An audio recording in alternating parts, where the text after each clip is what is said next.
Chris Rock, who was born in 1965 to a working-class family, went through a number of difficult years before deciding to make people laugh for a job. Chris's net worth of $60 million appears to be a bit modest after all his accomplishments, but his 2016 divorce from Malak Compton Rock, his wife of 20 years, left him a little short. According to Celebrity Net Worth, he is likely to be worth less than $40 million.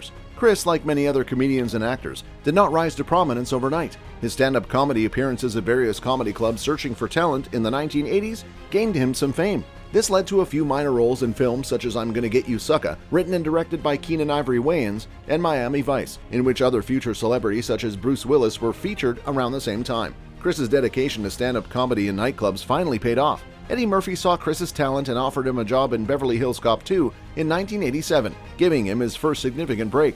Chris Rock was set for success after landing the breakthrough of a lifetime with one of stand-up comedy's founding monarchs. From the beginning of 1990 to the end of 1993, Chris was a cast member of Saturday Night Live, the famed comedy routines that helped other comedians such as Jim Carrey and Adam Sandler become celebrities in their fields. During his stint on Saturday Night Live, he formed a lifetime friendship with other dynamic comedians Adam Sandler, Chris Farley, Rob Schneider, and David Spade, which became known as the Bad Boys of SNL. They had such a strong friendship that they frequently appeared in films together, such as Grown Ups.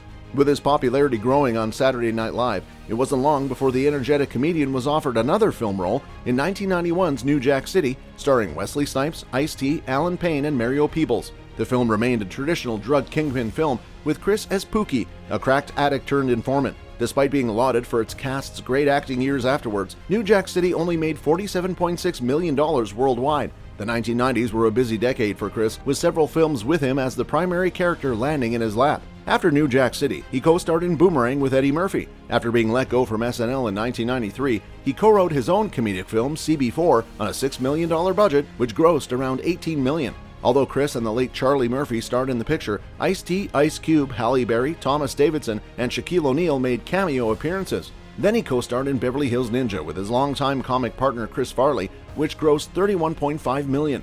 The next year, he scored a big office hit as Detective Lee Butters in Lethal Weapon 4, opposite Mel Gibson, Danny Glover, Jet Li, and Joe Pesci, grossing over $285 million. In 1999, he released Dogma, a fantasy comedy. Despite the presence of prominent performers such as Ben Affleck, Matt Damon, Salma Hayek, and Jason Lee, the picture grossed $44 million against a budget of $10 million. In addition to films, the comedy Bad Boy made waves with his appearances on HBO comedy specials such as Big Ass Jokes in 1994 and Bring the Pain in 1996, for which he received 2 Emmy Awards, cementing his place as one of comedy's finest.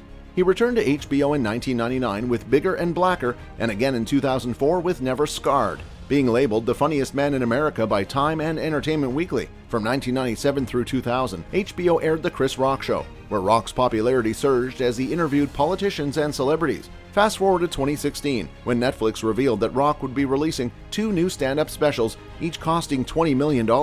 Chris Rock Tambourine, his first Netflix special, debuted in 2018 and was his first stand-up performance in 10 years. Chris Rock broadened his film horizons even more in the 2000s and beyond, beginning with Down to Earth, which he authored himself. The comedy made $71.2 million and starred John Cho, Eugene Levy, Wanda Sykes, and Regina King, among others.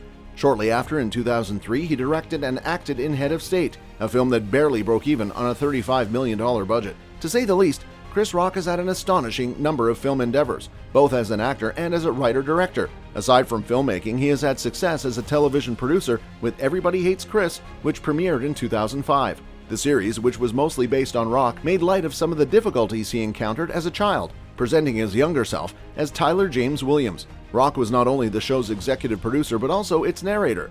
The series concluded in 2009, and according to Forbes, Chris Rock earned $42 million from the show's earnings that year. Overall, Chris Rock has had one of the busiest and most rewarding careers of any celebrity, and as of 2021, we can see that it isn't finished for him. And with that being said, it's time to end our video. Are you a fan of Chris Rock? Let us know in the comments. Like this video and make sure to subscribe to the channel for more amazing videos like this. We'll see you in the next video.